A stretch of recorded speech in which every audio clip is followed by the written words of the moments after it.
ठीक है, लेक्चर कितना है? फिफ्थ लेक्चर ना? फोर्थ लेक्चर है, ओके ठीक है।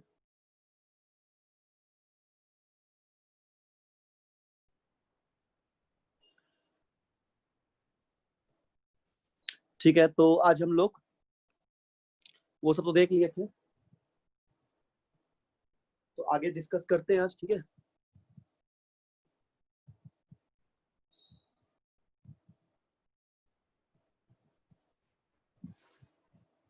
तो आज हम लोग आगे डिस्कस करते हैं।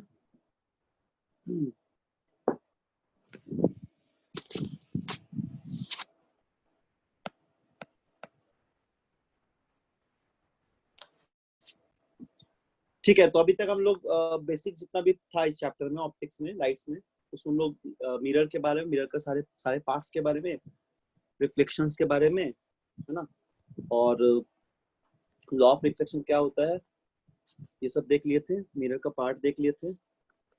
और इसके अलावा हम लोग जो images formation, rules for the image formation for spherical mirrors, concave का और कन्वेक्स का दोनों पे देख लिए थे, और डिफरेंट डिफरेंट पोजीशन पे, जैसे कि इमेज फॉर्मेशन, जब ऑब्जेक्ट को हम लोग पोजीशन चेंज करते जा रहे हैं तो इमेज भी कभी पोजीशन चेंज हो रहा है, ये सब लोग देख चुके हैं। इसके अलावा साइन कन्वेंशन लोग देख लिए हैं, ठीक है, साइन कन्वेंशन लोग देख लिए हैं। तो आज हम लोग रिफ्रैक्शन स्टार्ट करते हैं और देख लेते हैं, मैग्निफिकेशन वगैरह हो गया, ठीक है। आज हम रिफ्रैक्शन ऑफ लाइट देखते हैं, ठीक है। उसके बाद हम लोग रिफ्रैक्शन के बाद फिर लेंस पढ़ेंगे, लेंस के बाद हम लोग लेंस फॉर्मूला पढ़ेंगे, फिर कुछ जैसे कुछ एप्लीकेशंस पार्ट होता है, जैसे bending of an object, twinkling of stars refraction की वजह से, फिर एटमॉस्फेरिक रिफ्रैक्शन, ये सब हम लोग देखेंगे। इसके बाद टीआईआर, टोटल इंटरनल रिफ्लेक्शंस, फिर आएगा लेंस। लेंस पढ़ने के बाद हम लोग थोड़ा सा कुछ कॉम्पिटिटिव लेवल का कुछ कॉन्सेप्ट्स उसको बताएंगे जो कि मिरर में है, ठीक है। फिर से चलो, तो आज हम लोग स्टार्ट करते हैं रिफ्रैक्शन, रिफ्रैक्शन ऑफ लाइट। पहले हम लोग रिफ्लेक्शन देख चुके हैं, रिफ्रैक्शन ऑफ लाइट, लाइट का रिफ्रैक्शन, ठीक है। इसको लोग बोलेंगे रिफ्रैक्शन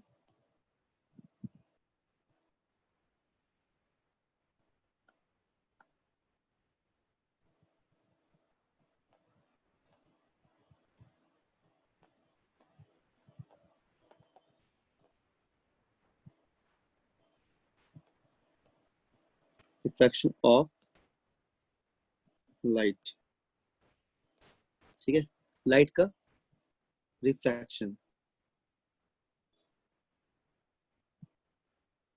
ठीक। देखो रिफ्रैक्शन कब होता है, जैसे हम लोग रिफ्लेक्शन के केस देखे थे, उसमें हम लोग जानते हैं कि लाइट जब रिफ्लेक्ट करता है, ठीक है, किसी पॉलिश सरफेस या फिर किसी पॉइंट ऑफ इंसिडेंस पे इंसिडेंट करने के बाद, तो वो सेम लाइट जो होता है वो सेम मीडियम पे वापस जाता है। रिफ्रैक्शन केस में क्या होता है कि मीडियम चेंज होता है, यानी कि इस बार लाइट में बेंड करेगा, कब?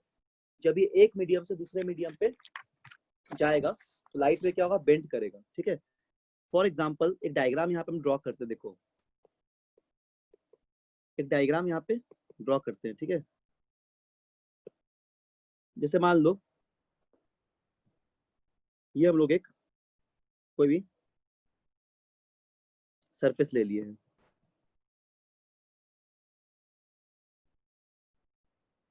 ये कोई सरफेस ले लिया हम लोग, और यहाँ पे एक लाइट का रे जो है,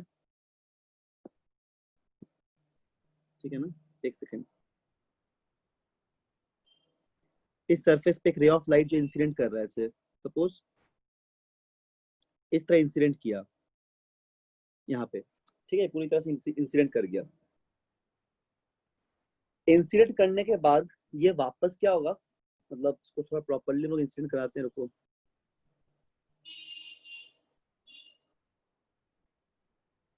सपोज इंसिडेंट किया है, ठीक है ना, मान लो ऐसा, एक सेकंड रुको,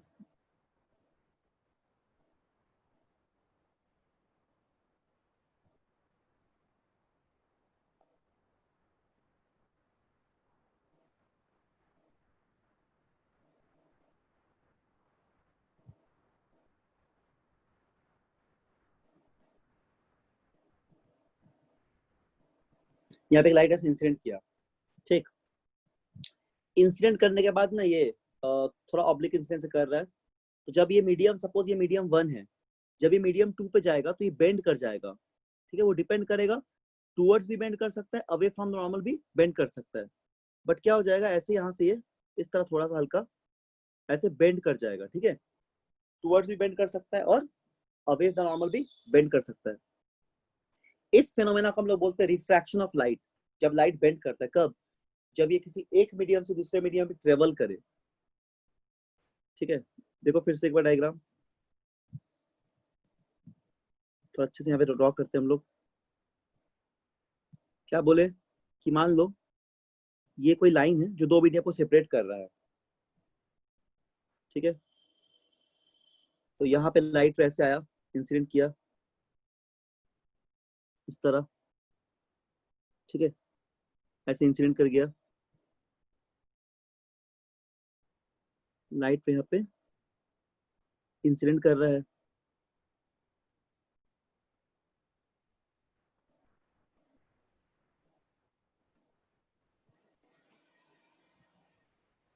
आज सिस्टम थोड़ा चेंज हुआ है तो इसलिए लिखने में थोड़ा सा हो सकता है कि प्रॉब्लम हो, तो थोड़ा वेट करना, ठीक। क्योंकि ये हम पहले यूज करे सिस्टम को आज, उसके पहले दूसरा सिस्टम यूज करते थे, इसलिए हो सकता है थोड़ा बहुत दिक्कत हो लिखने में। तो एक दो दिन में ठीक हो जाएगा, थोड़ा टाइम लगेगा, तो उसके टेंशन मत लेना, उसको पूरा देखना आराम से। तो मान लो ऐसे बेंड कर रहा है रे ऑफ लाइट, मतलब सॉरी ऐसे इंसिडेंट किया यहाँ पे, ठीक है। यहाँ पे ऐसे ये सपोज इस तरह इंसिडेंट कर गया, तो जब ये एक मीडियम पे था, अब ये दूसरे मीडियम पे जा रहा है। सपोज एक लाइट है, मान लो कोई भी लाइट करे, वो एयर से वाटर पे जा रहा है, तो क्या होगा, एक मीडियम दूसरे मीडियम पे जाएगा। इस कंडीशन में सपोज इसको अभी हम लोग यहाँ पे नॉर्मल ड्रॉ करते हैं। हम लोग यहाँ पे एक मान लो हम लोग यहाँ पे ऐसे एक नॉर्मल ड्रॉ कर दिए, ठीक है। सपोज इट नॉर्मल, एक नॉर्मल है ये। तो अब ये कैसा करेगा, आफ्टर रिफ्रैक्शन ये थोड़ा बेंड कर जाएगा, मतलब कुछ ऐसे बनेगा ये रे ऑफ लाइट, ठीक है। आफ्टर रिफ्लेक्शन ऐसे ये थोड़ा सा इस तरह बेंड कर जाएगा, ऐसे बेंड करेगा। अब ये टूवर्ड्स द नॉर्मल बेंड करेगा कि away from the normal bend करेगा, डिपेंड करेगा कि लाइट का मीडियम कैसा है। सपोज यहाँ पे हम लोग इसको मीडियम 1 बोल देते हैं। Suppose this is the medium 1, ये मीडियम 1 है,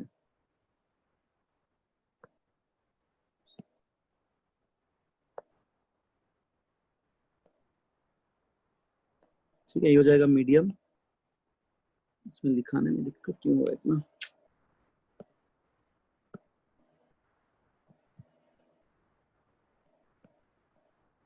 ये हो जाएगा मीडियम 1, ठीक है, ठीक है।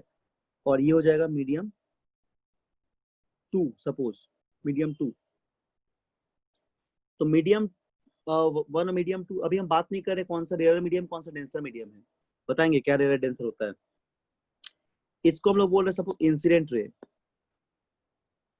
इसको हम लोग सपोज बोल रहे हैं incident ray.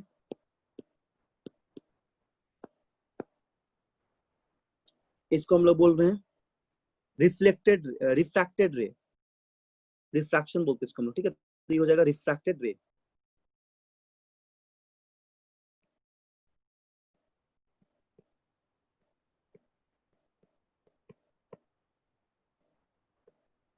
Refracted ray, incident ray, refracted रे। और इसको बोल रहे हैं नॉर्मल, ये क्या होगा, नॉर्मल हो जाएगा, ठीक है। इंसिडेंट रे, रिफ्रैक्टेड रे एंड द नॉर्मल। इसको बोलेंगे हम लोग angle of incidence, this is angle of incidence. ये हो जाएगा एंगल ऑफ रिफ्लेक्शन, रिफ्रैक्शन, ठीक है। Medium 1 medium 2। तो इस कंडीशन में क्या दिख रहा है हम लोग को? इस कंडीशन में दिख रहा है कि लाइट का जो रे है वो बेंड कर रहा है कैसे? ये बेंड कर रहा है टूवर्ड्स द नॉर्मल बेंड कर रहा है, ठीक, टूवर्ड्स द नॉर्मल। इसको एक केस मान लेते हैं, सपोज दिस इज केस 1, इसको हम लोग केस 1 ले लेते हैं, ठीक है।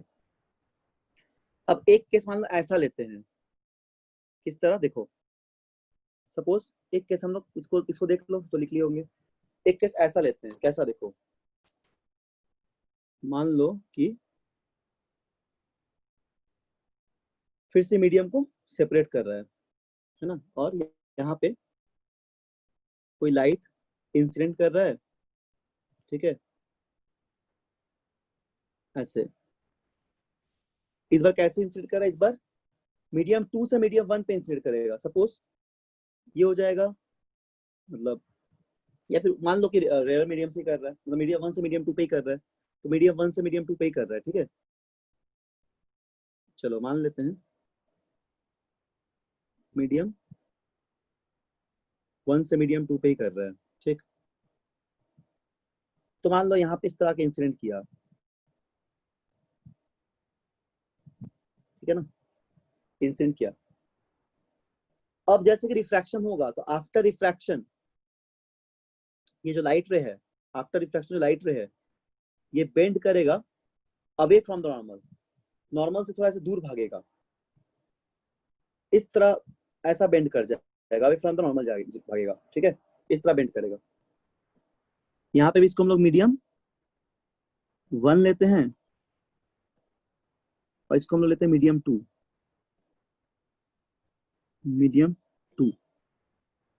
ठीक, मीडियम 1 मीडियम 2, और यहाँ पे हम लोग नॉर्मल ड्रॉ कर लेते हैं, this is the normal, suppose ये पूरा नॉर्मल हुआ, तो टेढ़ा बन गया, तो ये नॉर्मल इसको बनाना है, ठीक है। तो इसको फर्दर हम लोग बोलेंगे एंगल ऑफ इंसिडेंस, ये फर्दर क्या होगा, एंगल ऑफ रिफ्रैक्शन, ठीक है। ये होगा इंसिडेंट रे, ठीक है, ये होगा refracted ray, incident refracted ray, medium 1 medium 2, ठीक। इस फेनोमेना को हम लोग बोलते हैं refraction of light, this phenomena is known as your refraction of light. तो इसको लिख लो जल्दी से यहाँ पे। अच्छा, ये अवे नॉर्मल क्यू बेंड क्या बता रहे हैं, ठीक है, इसको लिख लो, the bending of ray of light, इसको लिख लो,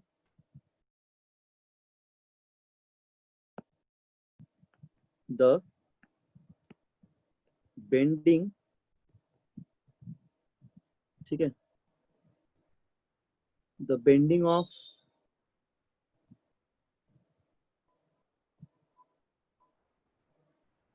ray of light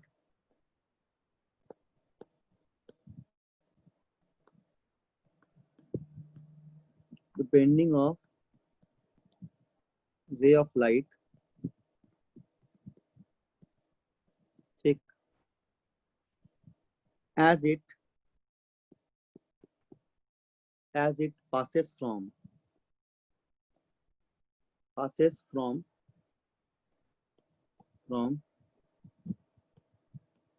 one medium to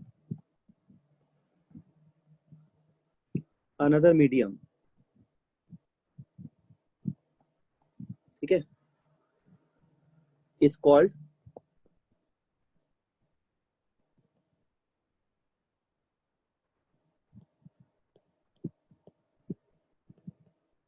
refraction. इसी फेनोमेना को रिफ्रैक्शन कहेंगे। This phenomena is known as your refraction. कब? Bending of ray of light as it passes from one medium to another medium is called refraction. जब एक medium से दूसरे medium पे कोई भी लाइट ट्रेवल करेगा, उस फेनोमेना को बोलते हैं रिफ्रैक्शन। ये क्यों होता है, रिफ्रैक्शन होता क्यों है? कोई बता सकते हैं क्या रिफ्रैक्शन क्यों होता है? सोच के थोड़ा सा बोलो, बोलो, बताओ क्यों होना चाहिए रिफ्रैक्शन? बोलो, समझ में आ रहा तो बोलो क्यों होना चाहिए, बताओ। कुछ तो दिमाग में आ रहा होगा ना क्यों होना चाहिए, बोलो।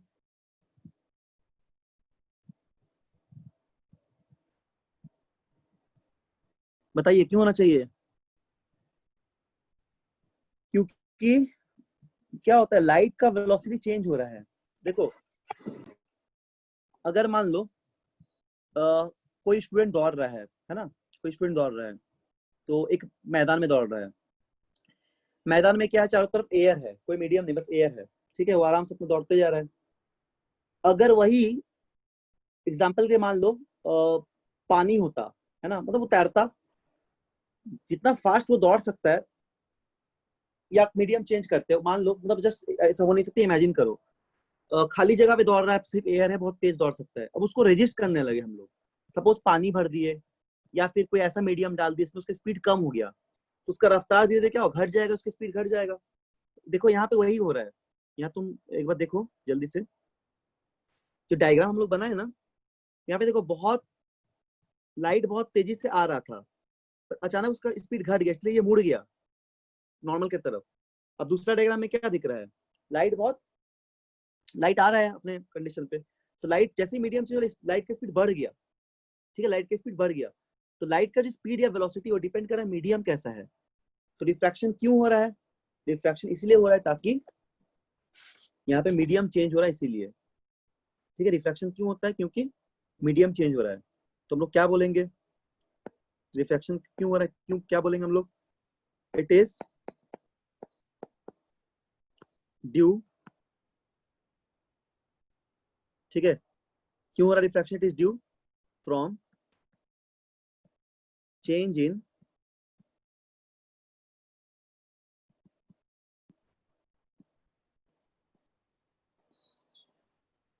Velocity of light. ठीक है ना, लाइट का वेलोसिटी चेंज हो रहा है, इसी वजह से रिफ्रैक्शन हो रहा है, नहीं तो रिफ्रैक्शन नहीं होता। लाइट का ऑब्वियस सा बात है, ऐसे तो लाइट का जो स्पीड है वो मीडियम इंडिपेंडेंट है, लेकिन यहाँ पे बात किया जा रहा है कि लाइट का स्पीड ट्रेवल हमेशा हर जगह कर सकता है। देखो समझो इस बात को, इस पे कंफ्यूज मत रखना, कंफ्यूजन मत रखना। ऐसे तो लाइट का जो स्पीड है वो मीडियम, लाइट जो है, लाइट का जो स्पीड, स्पीड ऑफ लाइट या लाइट जो ट्रेवल करता है, स्पीड से अच्छा वर्ड ये बताएंगे हम लोग, कि ऐसे तो लाइट हर मीडियम पे ट्रेवल कर सकता है, चाहे वो एयर हो, गैस हो, कोई लिक्विड हो, या फिर वैक्यूम हो। लाइट हर जगह ट्रेवल कर सकता है, बट उसका स्पीड कहीं ना कहीं से मीडियम पे डिपेंड करता है। मतलब light can be a medium independent, but velocity और the speed of light can depend upon the medium, क्योंकि सबसे फास्टेस्ट जो होता है वो वैक्यूम पे होता है, 3 × 10⁸ इसके अलावा जैसे हम लोग मीडियम को चेंज करते रहेंगे, तो स्पीड ऑफ लाइट भी बदलता रहेगा। ठीक है, तो हम लोग क्या यहाँ बोलेंगे, देखो हम लोग क्या बोलेंगे, हम लोग यहाँ पे बोलेंगे ऐसा, द मैक्सिमम वेलोसिटी ऑफ, मतलब ऐसे बोल सकते हैं, द मैक्सिमम,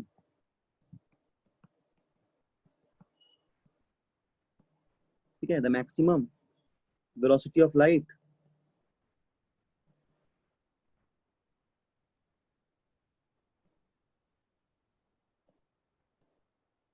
ठीक, the maximum velocity of light is 3 × 8 metre per second in vacuum, और बोल सकते कि एयर, एयर या वैक्यूम पे क्या हो जाएगा, 3 इंटू मतलब 3 × 10⁸ हो जाएगा।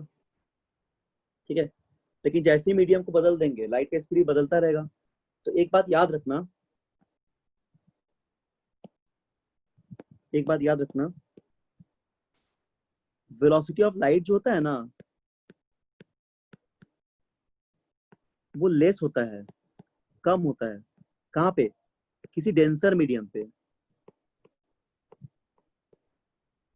ठीक है, किसी डेंसर मीडियम पे।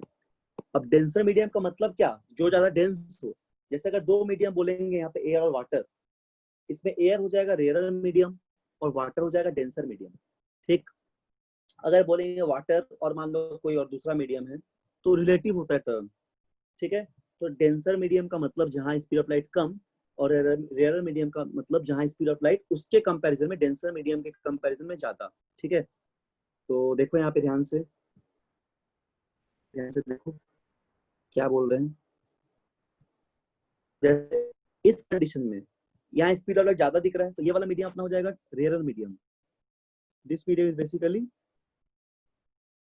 Rarer medium. ठीक है, ये हो जाएगा रेयरर मीडियम। कैसा मीडियम हो जाएगा? दिस इज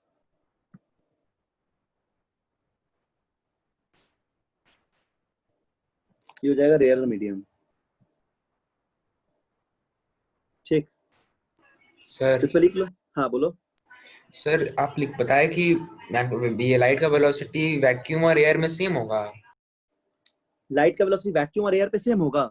हाँ, एयर और वैक्यूम में हम ऑलमोस्ट सेम लेते हैं। ठीक है, वैक्यूम एयर पे हम लोग वही लेते हैं, एयर बोलेंगे वैक्यूम बोलेंगे, की बात है यहाँ पे। वैक्यूम बोलो और एयर बोलो 320/8 मीटर पर सेकंड ही लोगे। ठीक है, एयर पे बहुत ज्यादा डिफरेंस नहीं है। मतलब एयर के देखो, वैक्यूम का मतलब आइडियल कंडीशन हो गया, पूरा वैक्यूम तो मिलता नहीं हम लोग को। वैक्यूम यूनिवर्सल मीडियम वैक्यूम होता है, जैसे कि स्पेस वगैरह पे हम लोग सारा जो यूनिवर्सल मीडियम है उसको वैक्यूम ही लेते हैं। वैक्यूम का मतलब इवन एयर तक नहीं रहेगा। बट जनरली अगर एयर भी कंसिडर करते हैं तब भी उसका स्पीड ऑफ लाइट हम लोग 3 × 10⁸ मीटर पर सेकेंड ही रखेंगे। ठीक, और अगर हम लोग कोई डेंसर मीडियम कंसिडर करते हैं, सपोज मान लो हम लोग ये ले लेते हैं, क्या नाम है, वाटर ले लेते हैं, तो वाटर यहाँ पे एक डेंसर मीडियम हो जाएगा। ठीक है, वाटर यहाँ पे एक डेंसर मीडियम हो जाएगा। समझ में आ गया?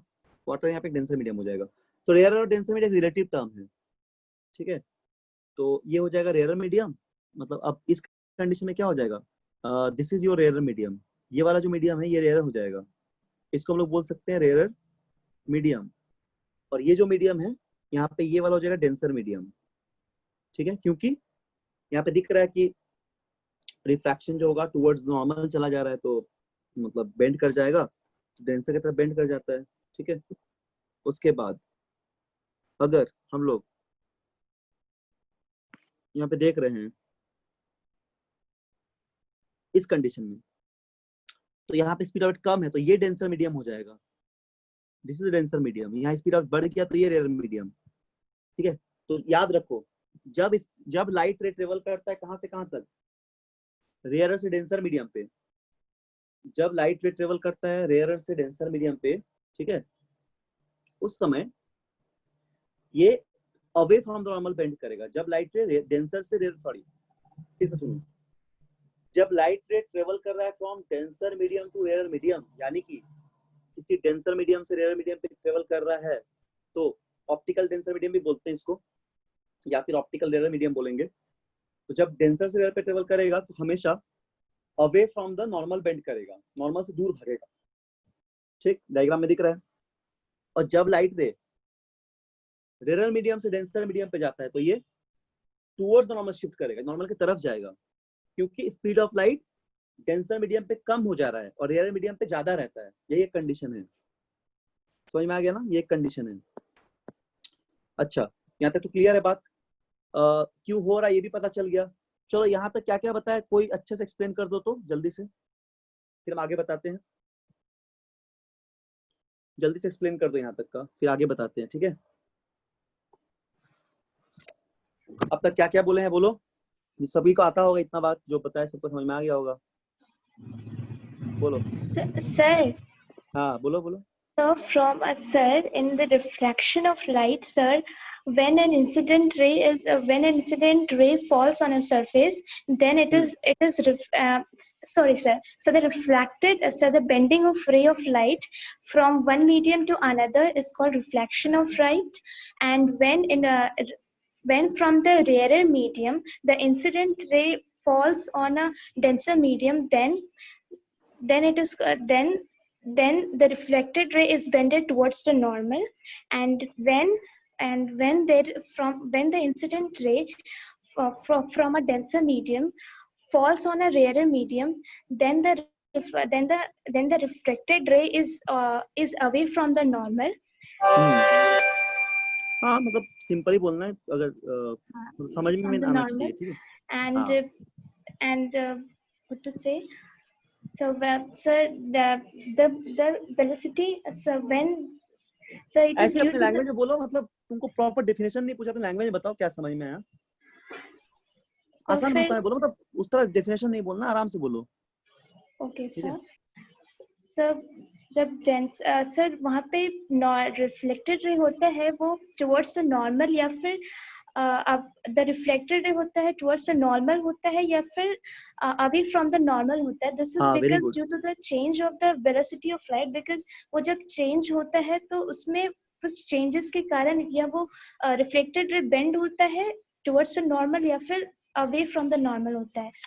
हाँ और क्यों बेंड होता है? Velocity, so due to the velocity of light, it changes from one very good. medium to another.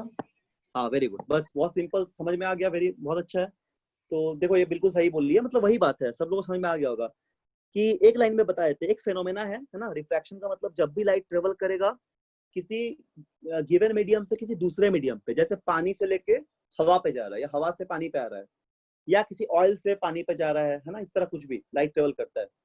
तो हम लोग को एक सिंपल सा एक्सपेरिमेंट हम लोग सब लोग बचपन में पढ़े होंगे या कहीं ना कहीं देखे होंगे कि अगर हम लोग एक ग्लास लेते हैं कांच का, उसमें पूरा पानी भर देते हैं और एक पेंसिल को डिप करते हैं, तो पेंसिल हम लोग को बेंडेड दिखता है।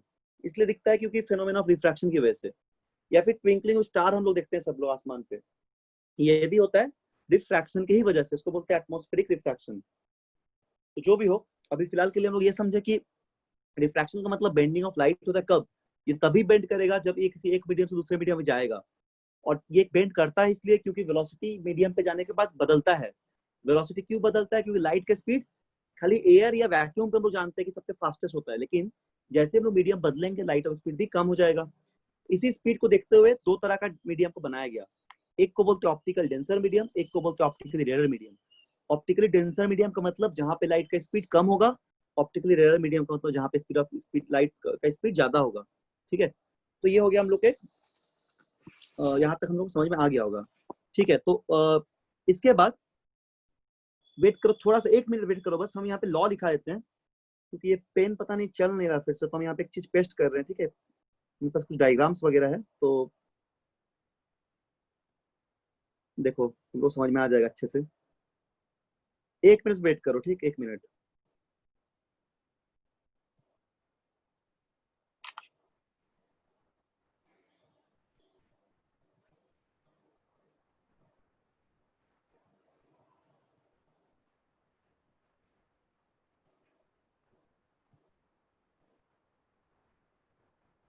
बस थोड़ा सा वेट करो।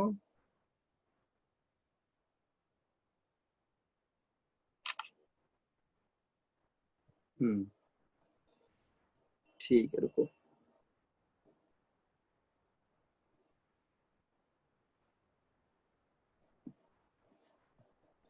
इसे बनाओगे ना घर में जल्दी जल्दी तो बहुत मजा आएगा, बहुत न्यूमेरिकल अच्छा अच्छा बनेगा इस पे, है ना। इसमें से स्नेल्स लॉ पढ़ाएंगे अभी, उससे बहुत सारा न्यूमेरिकल बनेगा स्नेल्स लॉ से, और थोड़ा कंसेप्ट समझ में आ जाएगा तुरंत हो जाएगा।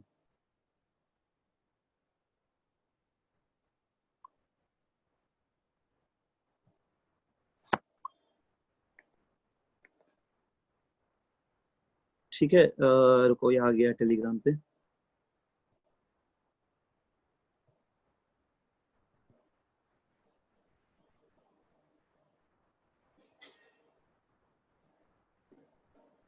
हाँ, तो ये टेलीग्राम पे आ गया ना, इसको डाउनलोड कर लेते हैं जल्दी से।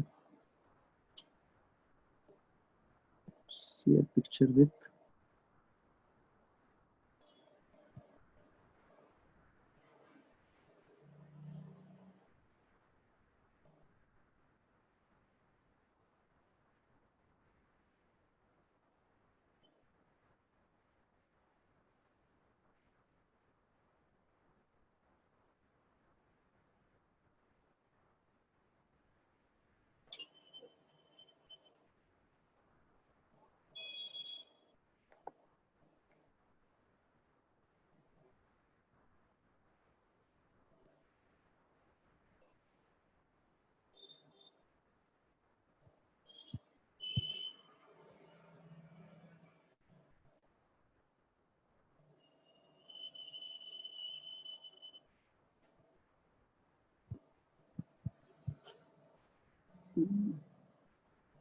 नहीं ये नहीं है।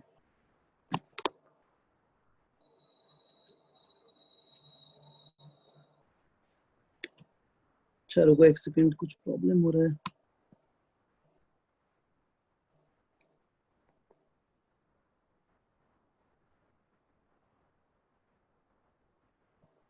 इसका सिस्टम थोड़ा चेंज कर दिए हैं, वो वाला सिस्टम से ले गए हैं, तो इसीलिए थोड़ा दिक्कत हो रहा है इसमें।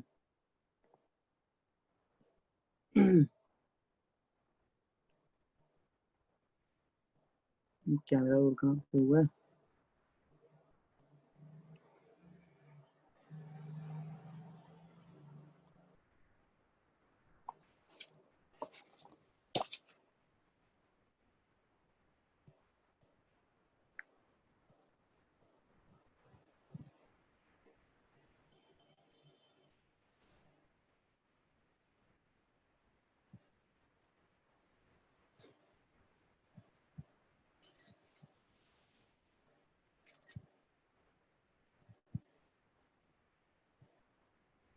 थोड़ा सा वेट करो, ठीक, थोड़ा सा बस।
हाँ देखो, दिख रहा है सभी को क्या स्क्रीन?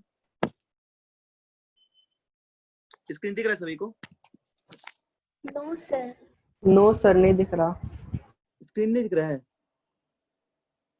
नो सर, स्क्रीन नहीं क्या दिख दिख रहा। रहा है अभी स्क्रीन में, मतलब क्या दिख रहा है? कुछ नहीं, जो नॉर्मल जो मीटिंग में दिखाता है, मीटिंग टॉपिक क्या है, होस्ट कौन है, पासवर्ड क्या अच्छा है, अच्छा वगैरह अच्छा वगैरह। अच्छा, एक सेकंड रुको। आज सिस्टम चेंज कर दिया ना, इसीलिए दिक्कत हो गया। बस आज के क्लास में थोड़ा दिक्कत होगा, नेक्स्ट क्लास से कोई दिक्कत नहीं होगा। थोड़ा सा तो वो मैनेज करना पड़ेगा इस, थोड़ा ये राइटिंग वीटिंग का थोड़ा खराब आएगा।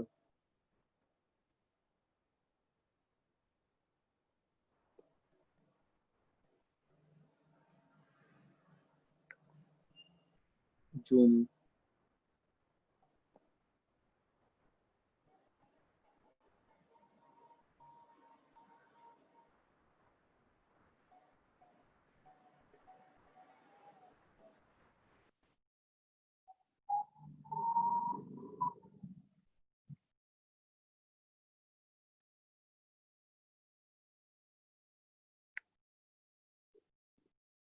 अभी दिख रहा है ना? Yes, sir. यस सर, दिख रहा है। ठीक है, देखो सभी लोग देखो अच्छे से। यहाँ पे वो हम लिखा दिए थे, वही वाला चीज है। तो देखो सब लोग,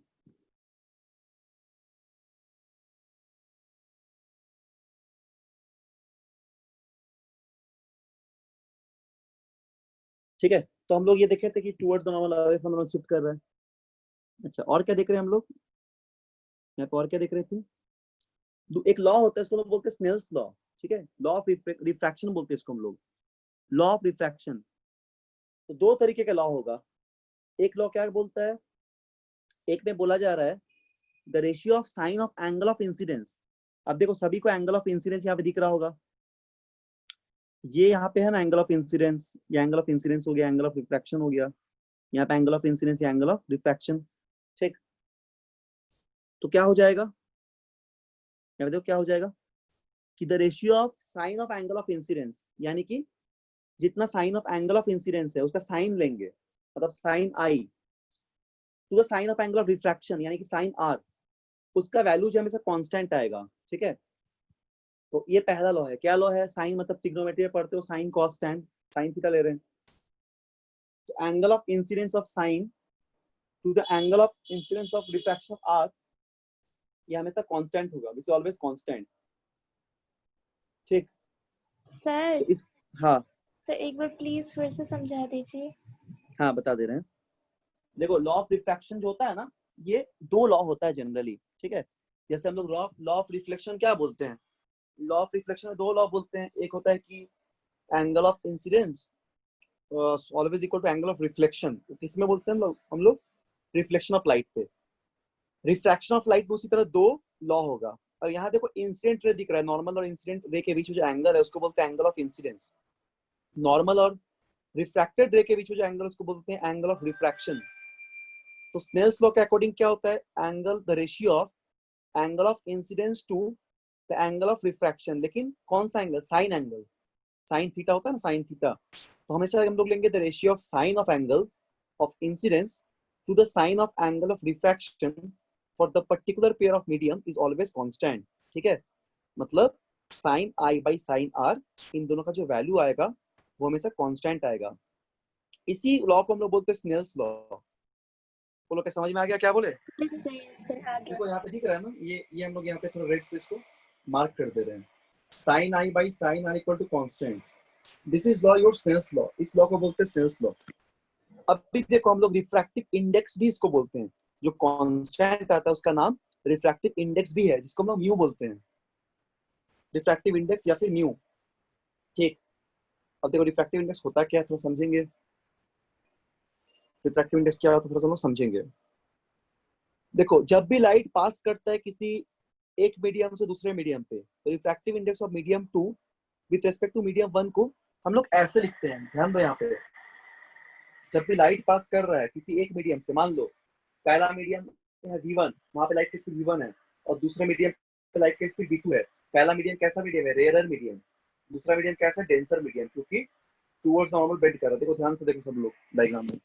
ठीक, तो जब लाइट पास करता है किसी एक मीडियम से दूसरे मीडियम पे, तो refractive index of medium 2 relative to 1 ऐसे लिखेंगे। ठीक है, हमेशा ऐसे बोले, क्या बोलेंगे? म्यू। ठीक है, इस तरह 2 1 refractive index of medium 2 with respect to 1 ऐसे पढ़ेंगे इसको। नहीं तो फिर क्या बोल सकते हैं हम लोग? ये तो हम लोग बोल सकते हैं इसको refractive index of 2 with respect to 1 ऐसे बोलेंगे। ठीक है, when the light passes from one medium to another medium, the refractive index of medium 2 relative to 1 can be written as mu 21 या फिर mu ऐसे, refractive index of 1 with respect to 2 इस तरह लिखते हैं। इसको डिफाइन कैसे करते हैं? देखो इसको डिफाइन करेंगे mu2 by mu1। ठीक है, refractive index of 2 with respect to 1 को हमेशा डिफाइन करेंगे mu2 by mu1। बात समझ में आ गया? अच्छा, mu2 क्या होता है? mu2 होता है रेशियो, स्पीड ऑफ लाइट का रेशियो, मतलब स्पीड ऑफ लाइट एयर पे और स्पीड ऑफ लाइट किस मीडियम पे, उसका रेशियो। ठीक, लोग ध्यान से, हम इसको लिख नहीं पाए पेन से, हम इसको हाथ से ही लिख दे रहे हैं, तो थोड़ा सा राइटिंग खराब हो जाएगा, बट यहाँ समझने की कोशिश करो। हम नीचे लिखते हैं थोड़ा। ठीक है, सब लोग ध्यान समझो, हम नहीं तो दिक्कत होगा, हम समझा देंगे। क्या बोल रहे सुनो, यहाँ पे क्या बोल रहे सुनो। जैसे डिफाइंड कर रहे हैं क्या हम लोग रिफ्रैक्टिव इंडेक्स को, तो क्या बोले, कैसे डिफाइन कर रहे हैं? जब बोल रहे हैं mu21, या तो म्यू, इसको हम लोग ऐसे पढ़ रहे हैं इस तरह, इसको पढ़ेंगे refractive index of 2 with respect to 1, इस तरह भी लिख सकते हैं, नहीं तो फिर ऐसे भी लिख सकते हैं। इसका वैल्यू क्या होगा? ये होगा mu2 by mu1, ये होगा mu2 by mu1, mu2 by mu1। ठीक, अब mu2 वैल्यू क्या आ जाएगा? mu2 का वैल्यू आ जाएगा, mu2 का वैल्यू आ जाएगा, ये mu2 को डिफाइन करेंगे c by v2। एक्चुअली देखो ये sine I by sine r constant आता है, म्यू आता है, तो इसको हम लोग ऐसे भी लिखते हैं। Basically it gives the ratio of speed of light in air with respect to another medium. इसको हमेशा ऐसे डिफाइन करते हैं रिफ्रैक्टिव इंडेक्स को। तो म्यू2 क्या हो जाएगा, लाइट का एयर पे स्पीड कितना होता है, c होता है, c मतलब 3 × 10⁸ metre per second divide v2 मतलब इस मीडियम पे है। अगर म्यू1 को डिफाइन करना है, ठीक, अगर हम लोग को म्यू1 को डिफाइन करना है तो म्यू1 को ऐसे डिफाइन करेंगे, इसको डिफाइन करेंगे c/v1। समझ में आ गया ना, c/v1। ये बात बहुत इंपॉर्टेंट है, इसको समझो। किसी भी रिफ्रैक्टिव इंडेक्स को हमेशा विद रिस्पेक्ट टू एयर ही डिफाइन करते हैं, कुछ नहीं लिखा रहता है। तो अगर बोल देंगे ग्लास का रिफ्रैक्टिव इंडेक्स, मान लो कुछ बोल दिए वैल्यू, सपोज कि 1.5 है, 1.3 है या 1.5 कुछ बोल दिए, इसका मतलब वो एयर के रिस्पेक्ट में क्या है, ठीक है। कुछ नहीं लिखा मतलब विद रिस्पेक्ट टू एयर, कुछ लिखा तो कुछ मीडियम का नाम दे देगा। बोलो क्या समझ में आ रहा है, क्या बोलते जा रहे हैं कि समझ में आ रहा है ना कुछ, बोलो। हाँ सर एक पार्ट हमको डाउट हो रहा है बोलो। सर, ये रिफ्रैक्टिव इंडेक्स वाला जो पार्ट बताया μ2/μ1 वाला, ये वाला पार्ट एक बार दोबारा बता सकते हैं? हाँ बता देंगे, एकदम बता देंगे। देखो रिफ्रैक्टिव इंडेक्स बोले ना μ2/μ1, ये वाला जो पार्ट है ना, इसका sir. मतलब होता है, ये जो रिफ्रैक्टिव इंडेक्स लिखे μ2/μ1, इसको तुम ऐसे पढ़ोगे, refractive index of medium 2 with respect to medium 1। अब मीडियम 1 क्या है तुमको नहीं पता, मीडियम 2 क्या है मान लो नहीं पता, कोई मीडियम है, ठीक है, रेयर डेंसर मीडियम है। तो जब भी तुमको बोलेंगे कि बताओ तुम रिफ्रैक्टिव इंडेक्स ऑफ मीडियम 2 1 के रिस्पेक्ट में क्या लिखोगे, तुम हमेशा लिखोगे इसको μ2/μ1। मतलब जो μ2 जो यहाँ 2 पहले हुआ तो μ2/μ1 लिखोगे। अगर यहाँ वो refractive index of 1 with respect to पूछते तो μ1/μ2 हो जाता, ठीक है। तो ये इस तरह लिखोगे यहाँ पे, ये बात याद रखना, पहला बात। दूसरा, यहाँ कुछ नहीं लिखा है, तो सिर्फ अगर रिफ्रैक्टिव इंडेक्स मीडियम 2 का चाहिए, मतलब ये कुछ नहीं, मतलब एयर के रिस्पेक्ट में पूछा जा रहा है। यहाँ पे भी कुछ नहीं, मतलब एयर के रिस्पेक्ट में ही पूछा जा रहा है, ठीक है। तो μ2 विद रिस्पेक्ट टू एयर क्या हो जाएगा, एक मीडियम एयर है तो वो हो जाएगा c2/v2, c2/v2। और अगर यहाँ पे कुछ नहीं तो μ1 क्या होगा, c/v1 होगा। तो जनरली एयर के रिस्पेक्ट में ऐसे डिफाइन किया जाता है, c/v1 होगा, ठीक है। अब अगर तुम इस वैल्यू को पुट करोगे μ2 μ1 निकालने के लिए तो क्या लिखोगे,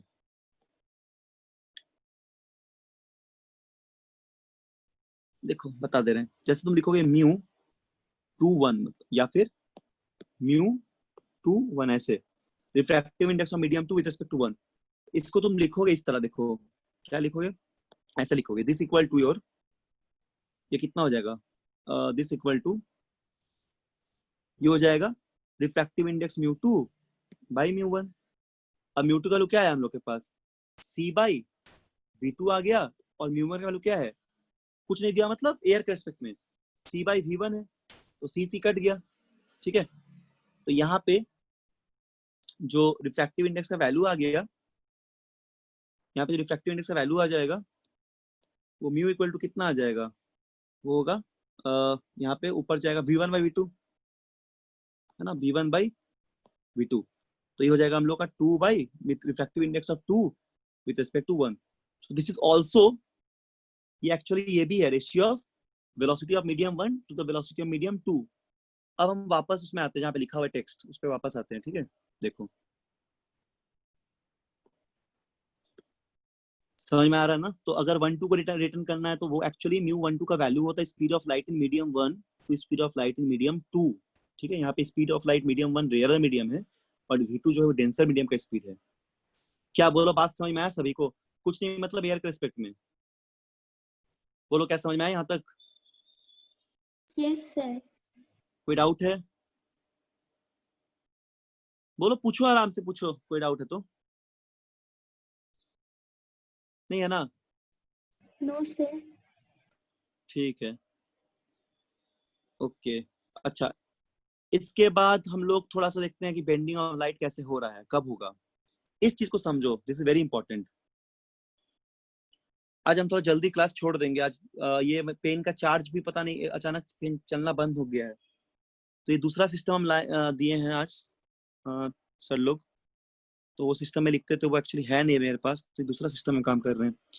इसमें पूरा नया सेटअप है, आईपैड से कर रहे हैं एक्चुअली। तो पेन जो है नहीं बंद हो गया चलना अचानक, पता नहीं क्या प्रॉब्लम हो रहा है इस पे, देखना पड़ेगा, कभी चल रहा है कभी रुक जा रहा है, तो हम 7:30 बजे तक छोड़ डाउन देंगे। होगा। हो सकता है बैटरी डाउन होगा, बट बैटरी चार्ज भी किए थे, पता नहीं। बहुत आज तुमको 11th क्लास में भी क्लास लेने को दिक्कत हो गया सिस्टम पे, तो ठीक है उसको सॉर्ट आउट किया जाएगा।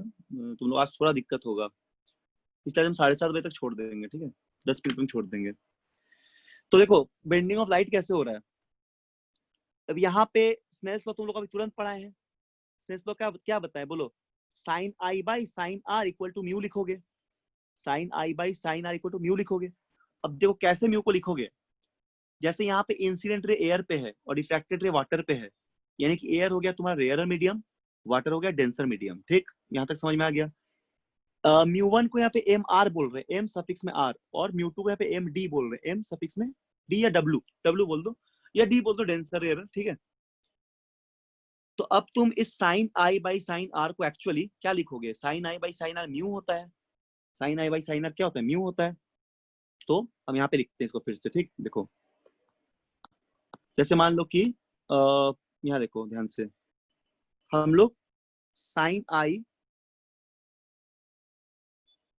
बाई साइन आर इसको हम लोग म्यू लिख रहे हैं, ठीक, ये स्नेल्स लॉ है। म्यू क्या लिखते हैं हमेशा, 2 1 ऐसे लिखते हैं, ठीक, मतलब मीडियम 2 विद 1 लिखते हैं। तो अब यहाँ पे देखो जल्दी से सब लोग, यहाँ पे ये क्या हो जाएगा एक्चुअल बताओ। म्यू2 जो है वो तुम्हारा म्यू डी है, डेंसर है, और म्यू आर जो है वो क्या हो जाएगा, रेयरर मीडियम है, ठीक है। इसको ऐसे लिख दो जल्दी यहाँ पे, ये तुम्हारा क्या हो जाएगा, देखो ये हो जाएगा बेसिकली, ये कितना हो जाएगा, ये होगा mu d r denser rarer sine आई साइन आर, ठीक। इसको हम लोग ऐसे भी लिख सकते हैं, इसको हम लोग ऐसे भी लिख सकते हैं, sine sine I sine are equal to, ये हो जाएगा कितना, mu D by mu R, म्यू2 म्यू1 लिखते थे ना, समझ में आ गया, उसी तरह लिख दिए, mu D by mu r लिखते थे ना, म्यू2 बाई म्यू1, उसका लिखे mu D by mu r, ठीक है। देखो यहाँ तक ठीक है, तो ये ऐसा हो जाएगा। तो हम लोग क्या लिख सकते हैं तब, म्यू1 साइन आर इक्वल टू म्यू2 साइन आर। अगर लाइट पास कर रहा है रेयर से डेंसर मीडियम पे, तो यहाँ पे म्यू1 का वैल्यू म्यू आर था, म्यू2 का वैल्यू म्यू डी था, तो इसका वैल्यू जरूर से 1 से ज्यादा आएगा। Sine I by sine r का वैल्यू 1 से क्या आएगा, ज्यादा आएगा। बता सकते हो ऐसा क्यों आएगा 1 से ज्यादा, बोलो बोलो तो, sine I by sine r का रेशियो 1 से ज्यादा क्यों आएगा, बताओ बताओ, नाम भूल गए तुम सर लोग का, साइन, सर इसलिए साइन नाम तो नहीं सर भूला। ये ट्रायंगल के केस में करते हैं ना, तो ट्रायंगल का साइड तो हमेशा पॉजिटिव ही रहता है, तो वो ग्रेटर देन 1 रहेगा। ऐसा कोई लॉजिक नहीं हुआ, ट्रायंगल के साइड में करते हैं, ठीक है, साइन का नेगेटिव नहीं होता है क्या, साइन का नेगेटिव भी तो होता ही है, 90 तक पॉजिटिव होता है, उसके बाद तुम जाओगे 90 से ज्यादा तो नेगेटिव भी आएगा साइन का वैल्यू, है ना, साइन का नेगेटिव भी आता है, ऐसा बात नहीं है। क्यों होगा बताओ, लॉजिक समझो ना यहाँ पे, जैसे sine I by sine r, r को हम लोग mu D by mu r लिखे हैं, इसका वैल्यू 1 से ज्यादा क्यों आएगा, क्या देख के तुमको लग रहा है कि 1 से ज्यादा आएगा, कब कोई चीज को डिवाइड दोगे तो 1 से ज्यादा आता है, तो सिंपल सा बात है, कोई दो नंबर्स को डिवाइड दोगे तो 1 से ज्यादा कम मिलेगा, बोलो, नहीं बता दो तुम लोग, बताओ। जो एक नंबर ग्रेटर होगा दूसरे से। हाँ तो कौन सा नंबर ग्रेटर होगा यहाँ पे किससे, बोलो जल्दी। से क्या पूछा आपने? यहाँ पे कौन सा नंबर किससे ग्रेटर होगा, म्यू डी ज्यादा होगा म्यू आर ज्यादा होगा, sir can sir mu D होगा सर। हाँ म्यू डी ज्यादा होगा, बस यही पूछ रहे थे, म्यू डी ज्यादा होगा म्यू आर कम आएगा तभी ना 1 से ग्रेटर आएगा इसका रेशियो, यस सर। बोलो समझ में आया क्या बोले। Yes sir. तो जो म्यू आर है ना, ये है refractive index of rarer medium, जो म्यू आर है वो refractive index of rarer medium है, तो याद रखना रिफ्रैक्टिव इंडेक्स ऑफ जो रेयरर मीडियम हो तो हमेशा कम होता है, ठीक है, स्पीड ऑफ लाइट ज्यादा, लेकिन स्पीड ऑफ लाइट भले ज्यादा हो लेकिन रिफ्रैक्टिव इंडेक्स जो रेयरर मीडियम का है वो कम होगा as compare to refractive index of denser medium, ये बात को अच्छे से याद रखना। अगर एयर लेंगे तो उसका रिफ्रैक्टिव इंडेक्स जो होता है 1 होता है, वो 1 हो जाएगा, ठीक। और डेंसर को उससे ज्यादा बढ़ते रहेगा, वो डिपेंड करता है। तो उसके टेबल मतलब हम लोग को देखना पड़ेगा, और उसको निकाल भी सकते हैं। जनरली याद रखते हैं वाटर का, एयर का, कुछ कुछ का हम याद रखते हैं, ग्लास का, ठीक है। अच्छा, ये समझ में आ गया सभी को? तो इससे देखो, ये यहाँ से एक चीज क्लियर हो गया होगा तुम लोग को। क्या क्लियर हो गया? देखो, जैसे sine I by sine are equal to mu D by mu R आ रहा है, तो म्यू आर का वैल्यू हमेशा कम होगा, म्यू डी का वैल्यू ज्यादा होगा। तो इस केस में क्या हो जाएगा? इस केस में हमेशा एंगल ऑफ इंसिडेंस ज्यादा होगा, एंगल ऑफ रिफ्लेक्शन कम होगा। तभी तो यहाँ पे बेंड कर रहा है अवे फ्रॉम द नॉर्मल। अब तो कंसेप्ट पूरा क्लियर हो गया होगा। देखो, इसी वजह से इस केस में क्या होगा? एंगल ऑफ इंसिडेंस हमेशा ज्यादा होगा as compare to angle of refraction. Mu D ज्यादा, mu D is proportional to sine I. जितना म्यू डी ज्यादा उतना साइन आई भी ज्यादा। Mu R proportional to sine R, जितना म्यू आर कम उतना साइन आर भी कम। This condition is for your, कौन सा condition? When light travel from rare to denser medium therefore it bends towards the normal. अब ये बात पूरा क्लियर हो जाना चाहिए, ठीक। ये कॉन्सेप्ट मेजर कॉन्सेप्ट है। अब जस्ट इसका रेसिप्रोकल करके देखो। अगर हम लोग लिखते हैं sine I by sine are equal to mu D by mu r, अब ये कब हो जाएगा? ये तभी पॉसिबल है जब हम लोग लाइट को डेंसर मीडियम पे रेयर मीडियम पे ले आए। क्योंकि एक बार हम लोग पहले बार में क्या लिखे थे? पहले बार में हम लोग sine I by sine r को म्यू 2 1 लिखे थे, यानी refractive index of 2 with respect to 1। और जब हम लोग डेंसर से पे जा रहे हैं तो जस्ट उल्टा हो जा रहा है। उस समय हम लोग क्या लिखेंगे? ऐसा लिखेंगे। एक सेकेंड रुको, देखो यहाँ पे लिख रहे हैं, ठीक है। उस समय हम लोग क्या लिखेंगे? देखो यहीं पे लिख दे रहे साइड पे। एक बार घर पे इसको पढ़ना अच्छे से, समझ में आ जाएगा, ठीक। देखो, अब इस केस में देख रहे हैं हम लोग, जब यहाँ पे लाइट डेंसर से रेयर मीडियम पे जा रहा है तो sine I by sine r का जो वैल्यू है इस बार कितना हो जा रहा है? इस बार हो जा रहा है म्यू आर डी हो जा रहा है, जस्ट उल्टा। क्योंकि इस बार ये एंगल ऑफ इंसिडेंस हो गया जहां पे ये डेंसर मीडियम था। तो और रिफ्रैक्टिव इंडेक्स क्या 2 1 लिखते हैं हम लोग हमेशा, 2 1। तो इसलिए अगर रिफ्रैक्टिव इंडेक्स लिखेंगे हम लोग आर डी, तो हो जाएगा mu r by mu d, mu r by mu d, just इसका उल्टा केस। समझ में आ ही रहा होगा सबको? तो इस कंडीशन में देखो क्या हो जाएगा यहाँ पे। इस कंडीशन में हो जाएगा ये वाला चीज, sine I by sine are equal to mu r by mu d which is less than 1। क्योंकि आर भी 1 तो इंसिडेंस एंगल भी 1, और सॉरी इंसिडेंस एंगल छोटा, रिफ्रैक्शन एंगल बड़ा ज्यादा, यानी कि ये कंडीशन आ जाएगा। इसीलिए क्या होता है? ये बेंड करता है हमेशा away from the normal, away from normal bend करता है, ठीक है। और रिफ्रैक्टिव इंडेक्स जो तो डिपेंड करता है nature and density of the medium पे, और कलर ऑफ द लाइट पे। कलर पे क्यों? क्योंकि कलर का मतलब वेवलेंथ होता है, तो वेवलेंथ स्पीड से डिपेंड होता है, ठीक है। जैसे E equal to H c by lambda, ऐसे पढ़े ही हो, या फिर E equal to h nu. तो या लैम्डा जो होता है वेवलेंथ, वो स्पीड पे भी डिपेंड करता है। तो इसलिए डिफरेंट डिफरेंट कलर्स के लाइट के लिए रिफ्रैक्टिव इंडेक्स भी अलग अलग होगा। तो इसलिए रिफ्रैक्टिव इंडेक्स डिपेंड करता है nature and density of the medium पे, एज वेल एज किस पे करेगा? कलर पे, लाइट के कलर पे, यानी कि वेवलेंथ पे, ठीक है। तो refractive index is maximum for violet colour.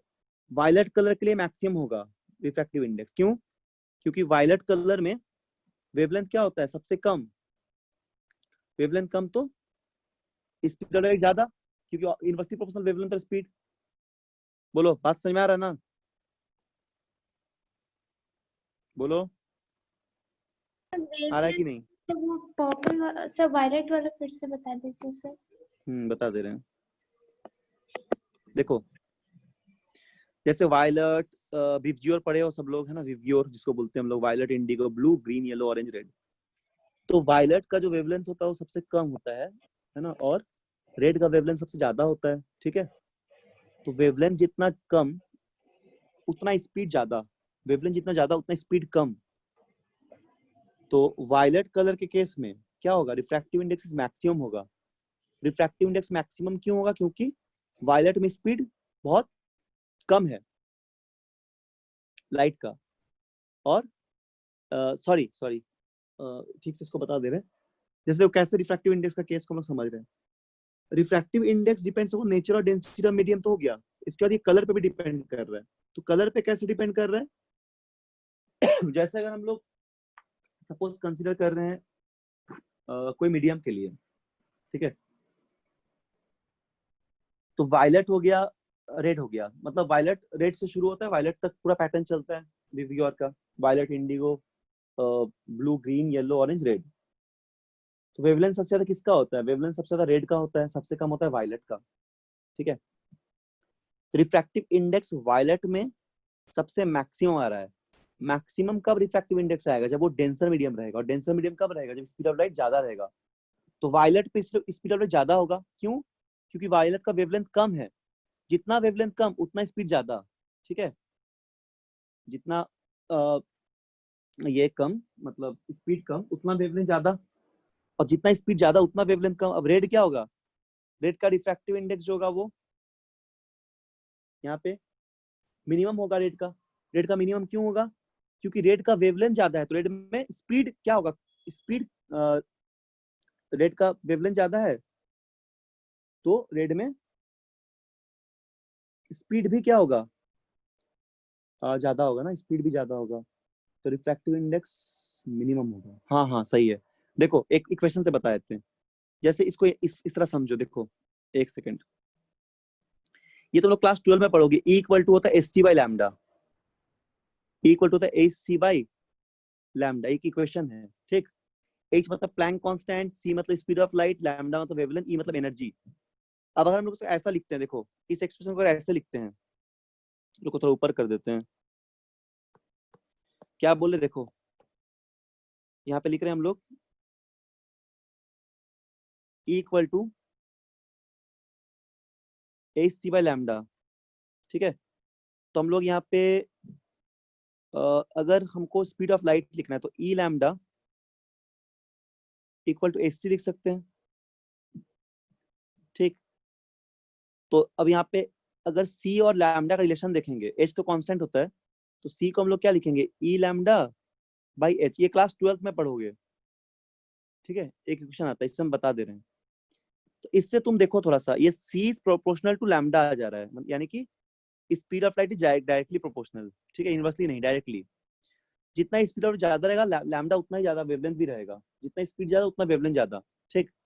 तो क्या होता है, एक पैटर्न होता है ना विवयोर का, violet, indigo, blue, green, yellow, orange और रेड। मैक्सिमम वेवलेंथ रेड का, सबसे मिनिमम वायलेट का। तो रेड का वेवलेंथ क्या होगा? सबसे ज्यादा, लैम्डा मैक्स होगा इसका। इसका क्या हो जाएगा? इसका हो जाएगा मीन, सबसे कम, ठीक। तो ये अगर ज्यादा तो स्पीड भी ज्यादा, स्पीड इज ऑल्सो मैक्सिमम। इसमें क्या होगा? स्पीड इसमें कम, इसलिए वायलेट में अगर स्पीड कम रहेगा, स्पीड कम किस मीडियम पे रहता है? डेंसर मीडियम पे। और डेंसर मीडियम पे रिफ्रैक्टिव इंडेक्स क्या होता है? ज्यादा होता है। तो डेंसर मीडियम का रिफ्रैक्टिव इंडेक्स ज्यादा होगा एज कंपेयर टू इस रेयर मीडियम के रिफ्रैक्टिव इंडेक्स से, ठीक है। तो बस यही बात वहां लिखा हुआ है, देखो यही बात लिखा हुआ है। क्या लिखा हुआ है? Refractive index colour of light पे डिपेंड कर रहा है। Refractive index maximum for violet and minimum for red light. Refractive index maximum होगा वायलेट के लिए, क्योंकि वायलेट की स्पीड ऑफ लाइट भी क्या हो जाएगा? बहुत कम है, ठीक है। और रेड पे स्पीड ऑफ ज्यादा है, तो रिफ्रैक्टिव इंडेक्स भी क्या होगा? कम हो जाएगा, ठीक है, मिनिमम हो जाएगा। क्योंकि जैसे एयर पे स्पीड ऑफ ज्यादा है तो एयर पे रिफ्रैक्टिव 1 होता है, यही वाटर पे देखेंगे तो रिफ्रैक्टिव इंडेक्स बढ़ जाएगा, दूसरा डेंसर में देखेंगे तो बढ़ जाएगा, ठीक। तो इसको हम समझेंगे और अच्छे से अगले क्लास में। यहाँ तक घर में रिवाइज कर लेना एक बार, और कोई डाउट यहाँ तक है तो पूछो जल्दी से, क्लास को भी क्लोज कर देंगे, ठीक। सर हाँ बोलो। सर मतलब वायलेट में रिफ्रैक्टिव इंडेक्स ज्यादा है तो मतलब वहाँ का स्पीड कम होगा, हाँ ठीक है, और रेड में इसका उल्टा।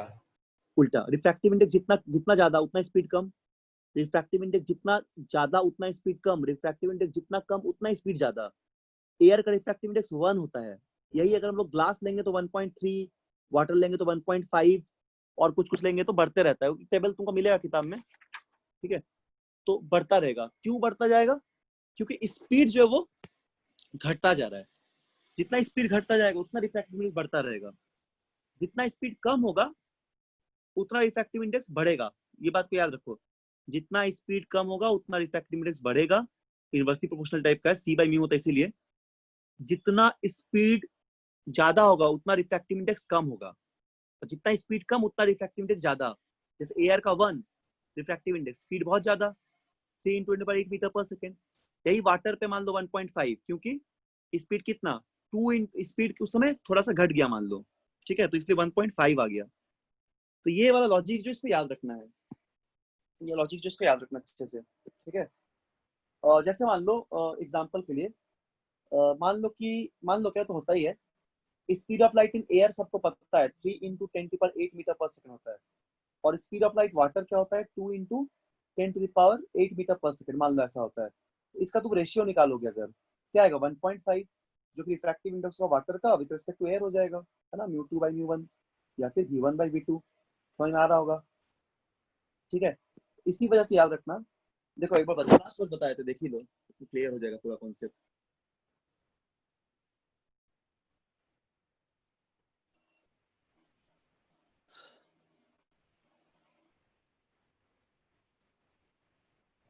देखो क्या बोले, देखो ध्यान से, जैसे रिफ्रैक्टिव इंडेक्स को डिफाइन किया था हम लोग μ2, तो मान लो वाटर है, मीडियम 2 वाटर है और मीडियम 1 एयर है, तो ऐसे लिख देंगे, तो हो जाएगा μw/μa। और ये होता क्या है v1/v2 ऐसे होता है। तो v1 मतलब स्पीड ऑफ मीडियम 1 जो होगा 3 × 10⁸ मीटर पर सेकेंड, और मीडियम 2 पे मान लो ये 2 हो गया, घट गया स्पीड ऑफ लाइट वाटर पे, ये कट गया, ये वैल्यू कितना है 1.5 का, ये आंसर आता है हम लोग का रिफ्रैक्टिव इंडेक्स। इसलिए वाटर का रिफ्रैक्टिव इंडेक्स जब भी बोलेंगे 1.5 होगा, और कुछ नहीं मतलब एयर के रिस्पेक्ट नहीं बोलते हैं हम लोग। बोलो क्या बात समझ में आ गया? बोलो, क्लियर है ना? Yes, sir. यहाँ तक कोई डाउट नहीं है? No, sir. No, sir. ठीक है, घर में रिवाइज कर लेना, और अगले क्लास में हम लोग आगे न्यूमेरिकल वगैरह करेंगे इस पे, और थोड़ा कंपटीशन लेवल का भी कुछ कुछ चीज बताएंगे। जैसे कि एक कंपटीशन विंडो है, उसमें हम लोग डिस्कस करेंगे रियल डेप्थ अपरेंट डेप्थ के बारे में, ठीक है। वो थोड़ा समझने वाला पार्ट है, लैटरल शेप की सब बताएंगे। फिर हम लोग एटमॉस्फेरिक रिफ्लेक्शन पढ़ेंगे, पीआईआर पढ़ेंगे, सब देखेंगे, ठीक है। फिर क्लास हम क्लोज करते हैं यहाँ पे, ठीक है। अगले क्लास में फिर हम लोग बात करते हैं आगे। तब तक घर में पढ़ाई करो, और कुछ सवाल हम लोग को भेज देंगे ग्रुप में। आज हम उस दिन भी भूल गए थे, आज हम श्योर भेज देंगे, ठीक है। तो आज करके रखना, ठीक है, चलो ओके।